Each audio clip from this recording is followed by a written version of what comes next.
c'est GM. Ouais, je suis sur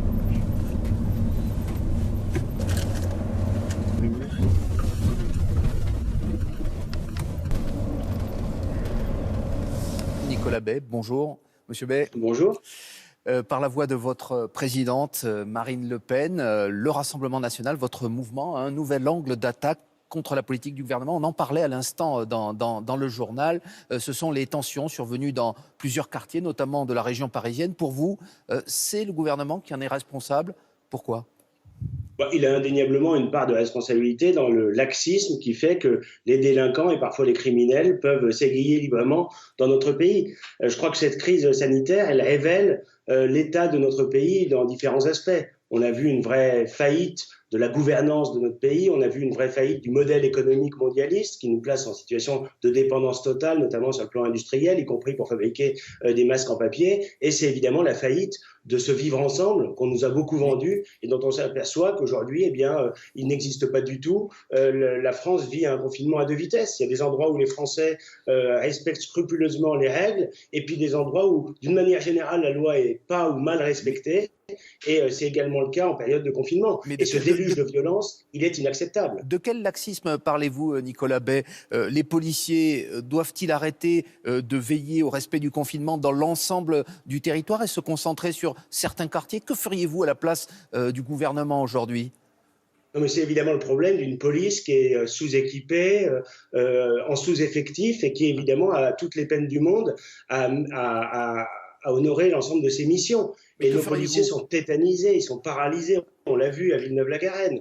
Ils ont la hantise de la bavure, ils n'osent pas agir contre des voyous qui sont extrêmement violents, et on nous présente comme un martyr quelqu'un qui a été 14 fois condamné, qui était sous contrôle judiciaire parce qu'il avait proféré récemment des menaces de mort avec un hachoir. Et donc, il faut sortir du laxisme. Or, le signal qui a été envoyé par le gouvernement ces derniers jours, par Mme Belloubet, ministre de la Justice, eh bien, c'est un signal d'impunité totale.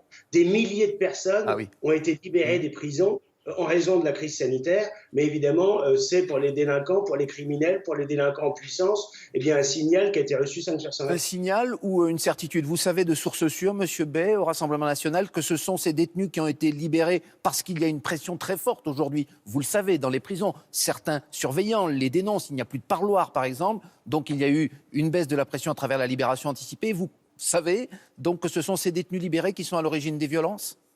Non, je ne dis pas ça. Je dis simplement que pour les délinquants, c'est un signal d'impunité. C'est un signal de laxisme.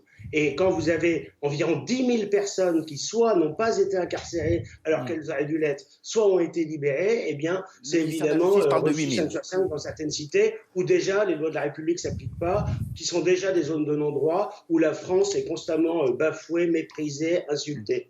Le confinement est mis en place depuis plus de 5 semaines. Maintenant, il y a des incidents, c'est indiscutable. Est-ce que l'on peut dire, comme Marine Le Pen, que l'on assiste à une guérilla urbaine en France, à des scènes de guérilla urbaine dans toute la France ? C'est ce qu'elle dit notamment sur les réseaux sociaux, Nicolas Bay. Est-ce que ce n'est pas un petit peu excessif ? Elle dit qu'il y a un certain nombre de quartiers. Oui. Et c'est bien le cas. Et vous savez, il y a encore quelques mois, le ministre de l'Intérieur lui-même reconnaissait qu'il y avait des quartiers entiers où les lois de la République ne s'appliquaient pas. Et c'est une réalité aujourd'hui. On voit bien que dans ces quartiers-là, on ne respecte pas le confinement. Dans ces quartiers-là, on agresse les policiers, on agresse les pompiers, on agresse les personnels. Et qu'est-ce qu'il faut faire ? Mettre les personnes en garde à vue ? Qu'est-ce qu'il faut faire ? Remplir davantage les prisons ? Qu'est-ce que vous préconisez de ce fait ? Il faut faire preuve d'une fermeté absolue. Or, aujourd'hui, pourquoi les policiers ont toutes les peines du monde à agir ? Parce qu'ils ne sont pas soutenus par le discours médiatique dominant, ils ne sont pas soutenus par le gouvernement qui les accablera si jamais on nous dit qu'il y a une bavure quelconque. Et enfin, ils ne sont pas soutenus par la justice qui fait preuve de laxisme. Donc il faut rétablir la chaîne de la sanction et il ne faut pas prétexter qu'il y a la crise sanitaire pour ne plus sanctionner lourdement ceux qui commettent des actions violentes ou des actes délictuels en France. Vous rangez dans...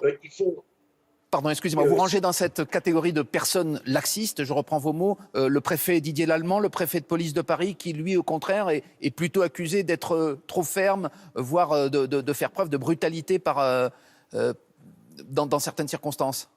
Le préfet de police, M. Lallemand, il fait preuve de brutalité et même d'agressivité verbale à l'égard des Français confinés et des automobilistes, à l'égard des gilets jaunes, mais par contre, à l'égard des racailles et des voyous dans les cités, on n'entend pas beaucoup et il n'agit pas beaucoup. Donc il ferait bien de se concentrer sur la vraie délinquance plutôt que de se comporter en cow-boy à l'égard des Français qui respectent pourtant très scrupuleusement le confinement pour l'immense majorité d'entre eux. Alors,